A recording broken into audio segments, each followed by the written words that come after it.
Pension fund തട്ടിപ്പ് കേസുമായി ബന്ധപ്പെട്ട് കോട്ടയം നഗരസഭയിൽ പ്രതിഷേധം LDF കൗൺസിലർമാർ നഗരസഭ ഉപരോധിക്കുകയാണ്. നഗരസഭയിലേക്ക് മാർച്ച് നടത്തിയ ഡിവൈഎഫ്ഐ പ്രവർത്തകരെ പോലീസ് തടഞ്ഞു. നഗരസഭയ്ക്കുള്ളിൽ കടക്കാൻ ശ്രമിച്ച പ്രവർത്തകരെ പോലീസ് അറസ്റ്റ് ചെയ്തു.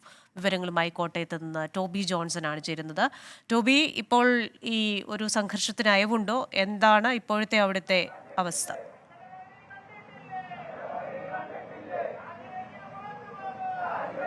കൃഷ്ണ, നേരിയ സംഘർഷത്തിന് നേരിയ അയവുണ്ട്. എന്തായാലും ഈ പ്രവർത്തകർ ഡിവൈഎഫ്ഐ മാർച്ചുമായി വന്ന ഡിവൈഎഫ്ഐ പ്രവർത്തകർ അതോടൊപ്പം തന്നെ LDF കൗൺസിലർമാരും ഇപ്പോൾ നഗരസഭ ഉപരോധിക്കുന്ന ഒരു കാഴ്ചയാണ് നമുക്ക് കാണാൻ സാധിക്കുന്നത്.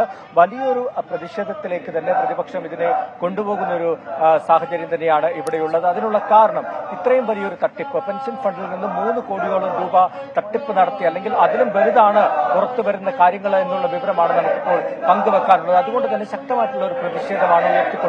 പ്രത്യേകിച്ചും ഏറ്റവും അവസാനമായി ഇവിടെ നിന്ന് ട്രാൻസ്ഫർ വാങ്ങി ഈ തട്ടിപ്പ് നടത്തിയെന്ന ആരോപണം ഉയരുന്ന അഖിൽ സി വർഗീസ് എന്ന് പറയുന്ന ക്ലർക്ക് ഇവിടെ നിന്ന് പോയതിനു ശേഷവും വൈക്കം നഗരസഭയിലേക്ക് സ്ഥലം മാറി പോയതിനു ശേഷവും ഇവിടെ എത്തി കോട്ടയം നഗരസഭയിലെത്തി ഇത്തരത്തിലുള്ള ഒരു തട്ടിപ്പ് നടത്തിയത് എങ്ങനെയെന്നുള്ളൊരു ചോദ്യമാണ് പ്രതിപക്ഷം ഉന്നയിക്കുന്നത്.